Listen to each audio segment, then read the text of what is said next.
सबसे छोटा पूर्णांक ज्ञात कीजिए जिसका घन स्वयं के बराबर हो। हेलो डियर्स, डिस्कस कर रहे हैं एप्टीट्यूड। टॉपिक है क्यूब रूट और घनमूल। पावर इंडिसेस एंड सर्ट्स का टॉपिक है, उसी से जुड़ा हुआ। तो ये जो पूछा है इसको आरआरबी जेईई 2019 में पूछा था। इस प्रश्न को क्या बताना है कि सबसे छोटा पूर्णांक जिसका जो घन है वो स्वयं के बराबर है। घन यानी कि पावर 3 है ना, जिसका घन निकालना हो उसका पावर 3, उसका घात जो है, पावर यानी कि घात, पावर मीन्स घात, तो उसका जो घात है वो 3 होना चाहिए। तो इसमें से क्या पूछा है कि सबसे छोटा पूर्णांक जिसका जो है घात है ना, जिसका घात जो है यानी कि जिसका पावर 3, जिसका घात 3 वो स्वयं के बराबर है। देखो जो दिया है -1 2 0 1, तो -1 2 0 1 ये जो दिया है इसका घन करना है। तो -1 का घन यानी कि -1 का पावर 3, फिर 2 का घन तो 2 का पावर 3, फिर 0 दिया है तो 0 का पावर 3, और ये 1 है तो 1 का पावर 3।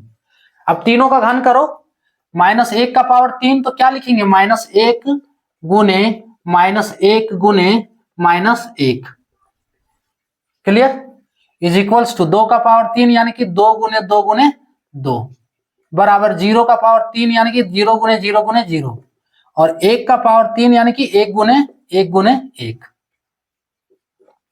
आप गुना करके देख सकते हो कि किसका वैल्यू कितना आ रहा है। सो -1 गुने -1 कितना हो गया, +1 हो गया, और +1 गुने फिर -1 तो प्लस माइनस माइनस होता है।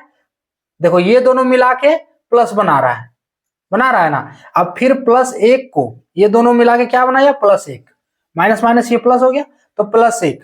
अब +1 को फिर -1 से गुना करेंगे तो प्लस माइनस माइनस, 1 को गुना करेंगे 1 से तो 1 ही होगा, यानी कि -1 इसका वैल्यू हो गया। ये तो गुना करेंगे तो 2 दूनी 4, फिर 4 को 2 से गुना करेंगे तो ये 8 हो गया। 0 को कितनों बार किसी से गुना करो तो 0 ही होता है, ये तो पता है। उसके बाद 1 गुने 1 गुने 1 तो इसको करेगा तो 1 होगा। अब पूछा सबसे छोटा पूर्णांक जिसका घन क्या है, स्वयं के बराबर हो। तो सबसे छोटा पूर्णांक जिसका घन स्वयं के बराबर हो, देखो सबसे पहले यहां देखो किसका घन स्वयं के बराबर है। तो देखो यहाँ 2 जो है इसका घन स्वयं के बराबर नहीं, तो ये तो पहले हट गया है ना। अब 3 का घन जो है वो स्वयं के बराबर है। 1 का घन देखो इसके 1 के बराबर है, 0 का घन करो तो 0 के बराबर है ना, और -1 का घन किए तो -1 के बराबर है। यानी कि ये तीनों का घन -1 0 और 1, ये तीनों का घन जो है खुद के बराबर है।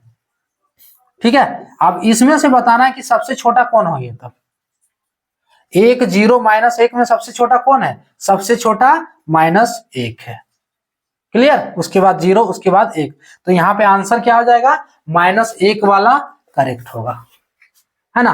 -1 का घन जो है -1 के बराबर है, ये वाला आंसर करेक्ट होगा। देखो 1 और 0 भी है लेकिन इसका घन भी खुद के बराबर है, लेकिन ये सबसे छोटा नहीं है। इसमें से सबसे छोटा -1 है, तो ऑप्शन ए वाला करेक्ट होगा, -1, क्लियर। घन बोला यानी कि सबका पावर 3 करना है, बस सबका पावर 3 यानी कि सबको 3 बार लिख के गुना कर देना है। अब इसमें देखना कि सबसे छोटा कौन है ना। सबसे पहले देखना कि खुद के बराबर कौन है, जिसका घन उसके ही बराबर हो, उसी संख्या के बराबर हो। तो ये तो 2 तो पहले हट जा रहा है, बच रहा है 1 0 -1। तो इसमें से देखना है कि अब सबसे छोटा कौन है, तो सबसे छोटा -1 यानी कि ऑप्शन ए वाला करेक्ट होगा, क्लियर। तो ये था टॉपिक।